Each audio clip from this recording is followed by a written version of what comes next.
نحمده ونصلي على رسوله الكريم اما بعد فاعوذ بالله من الشيطان الرجيم بسم الله الرحمن الرحيم رب اشرح لي صدري ويسر لي امري واحلل عقدة من لساني يفقهوا قولي۔ وہم موجود ہے کہ ماہ سفر میں ہزاروں بلائیں اترتی۔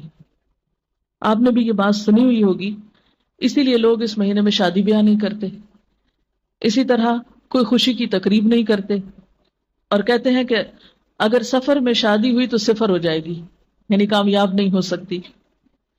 اس لیے سفر کے مہینے کا انتظار کرتے ہیں کہ ختم ہو جائے اور اس کے بعد پھر ربیع الاول میں پروگرام کریں۔ اگر ہمارا یہ ایمان ہے کہ نفع اور نقصان اللہ کے ہاتھ میں ہے، اور پھر ہم کسی مہینے کے ہاتھ میں دے دیتے ہیں یا کسی وقت کے ہاتھ میں یا کسی انسان کے ہاتھ میں، تو پھر وہ کیا ہوا؟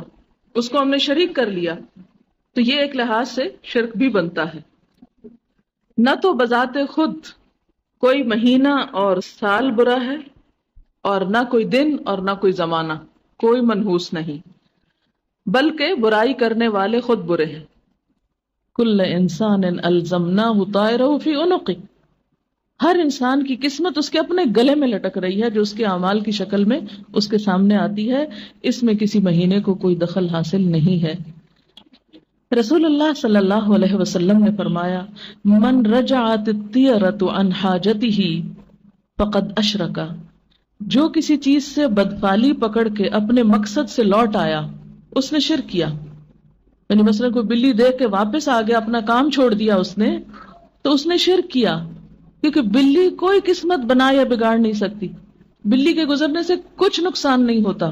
اور اگر انسان یہ سمجھتا ہے کہ نقصان بلی کی چال میں ہے یا بلی گزرنے میں ہے، تو یہ اس نے اللہ کے ساتھ شریک کر دیا۔ کیوں؟ اس لیے کہ ایک مسلمان کا عقیدہ یہ ہے کہ نفع اور نقصان سب اس کے ہاتھ میں ہے، کسی دوسرے کے ہاتھ میں نہیں ہے۔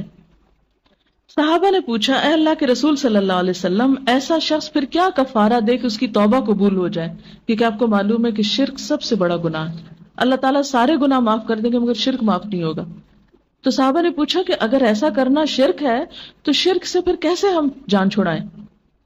آپ نے فرمایا کہ وہ شخص یوں کہے، اللہم لا طیر الا طیرک ولا خیر الا خیرک ولا الہ غیرک ثم یمضی لحاجتہ، اے اللہ تیری فال کے بغیر اور کوئی فال نہیں، یعنی اصل بھلائی تیرے ہاتھ میں ہے، تیری بھلائی کے بغیر کوئی اور بھلائی نہیں، تیرے سوا اور کوئی معبود نہیں۔ یہ الفاظ کہہ کہ اپنے کام کو چلا جائے، یہ اس کا کفارہ ہے، یعنی وہ کام کر لے جس سے رکا تھا، محض ایک گمان کی وجہ سے، محض ایک وہم کی وجہ سے۔ رسول اللہ صلی اللہ علیہ وسلم نے فرمایا، بدفعلی ایک شرک ہے، یعنی بری فال لینا کسی چیز سے یا کسی چیز کو اپنے حق میں منحوس سمجھنا، یہ ایک شرک ہے۔ اس کو 3 مرتبہ فرمایا۔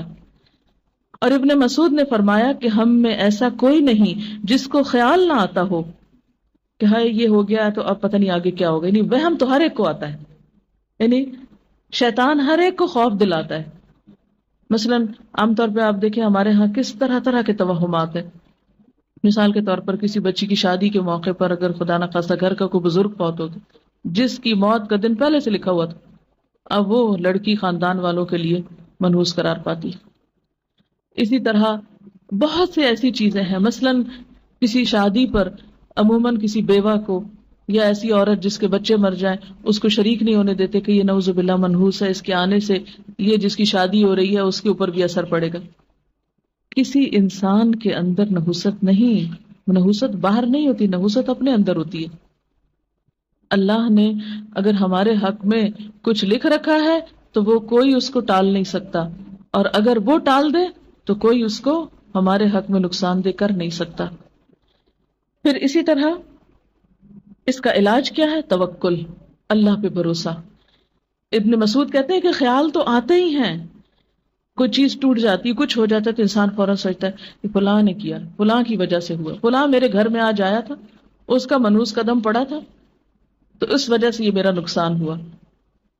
تو یہ صرف وہم ہے، توہم ہے، سپرسٹیشنز میں سے ہے۔ اس کا علاج کیا؟ اللہ پہ بھروسہ اور توکل۔